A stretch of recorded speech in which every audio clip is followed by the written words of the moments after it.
मदरसे का आलिम अगर सियासत में आ गया तो हम कहते हैं कि आलिम को क्या ज़रूरत है सियासत में आने की। मदरसे का आलिम अगर मदरसे में काम कर रहा है तो हम कहते हैं कि ये तो तनख्वाह लेकर के काम कर रहा है, कौन सा दीन का काम हो रहा है। मदरसे का आलिम अगर गरीब है तो कहते हैं इसको तो दुनिया से कोई मतलब ही नहीं है।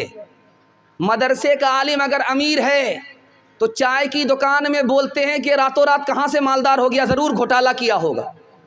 और अभी 3 ख्याल बड़े ख़तरनाक है जो मैं आपके सामने रखने के लिए जा रहा हूँ।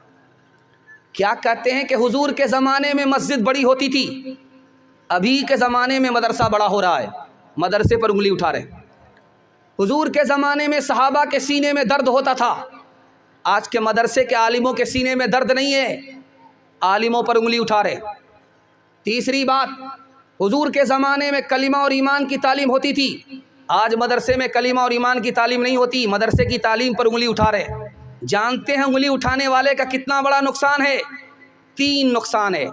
अल्लाह उसको इल्म से महरूम कर देगा, उसके ख़ानदान को इल्म से महरूम कर देगा, वो खुद भी गुमराह होगा, उसकी औलाद भी गुमराह हो जाएगी।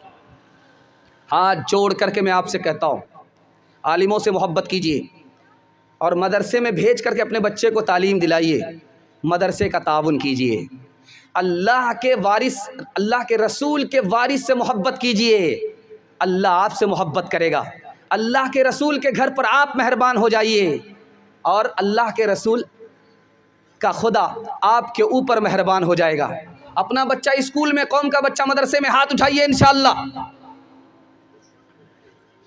हर दम बरस रहे हैं अनवार मदरसों में, आकर तो कोई देखे एक बार मदरसों में, हल पल मोहब्बतों का इजहार मदरसों में, गुफ्तार मदरसों में, किरदार मदरसों में, दिन भर तिलावतें हैं, दिन भर तिलावतें हैं, सब भर इबादतें हैं, होता नहीं कोई दिन इतवार मदरसों में, होता नहीं कोई दिन इतवार मदरसों में।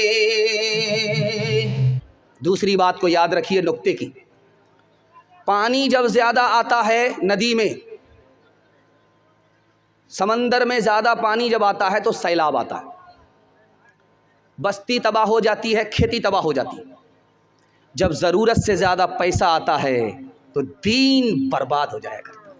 तीसरी बात को याद रखिए, पानी के अंदर 3 खूबी है, उसका रंग, उसकी बू, उसका मज़ा।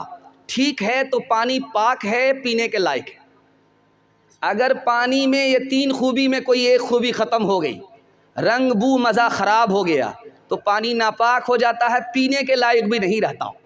जब हलाल के साथ हराम आ जाता है तो हलाल भी तबाह हो जाता है। चौथी बात को याद रखिए नुक्ते की, जो मैं आपके सामने रखने के लिए जा रहा हूँ, हराम जितना भी कमा लीजिए, जितना भी कमा लीजिए, जितना भी कमा लीजिए, लेकिन उसमें बरकत नहीं है। कमाते कमाते आप थक जाएंगे, पैसा नज़र नहीं आएगा, अल्लाह चूहे का 72 मान निकाल देगा। वकील की जेब में अलग जाएगा, डॉक्टर की फीस में अलग जाएगा। आप कमाते कमाते थक जाएंगे, पैसा नजर नहीं आएगा। क्यों? हराम में कसरत है, बरकत नहीं है।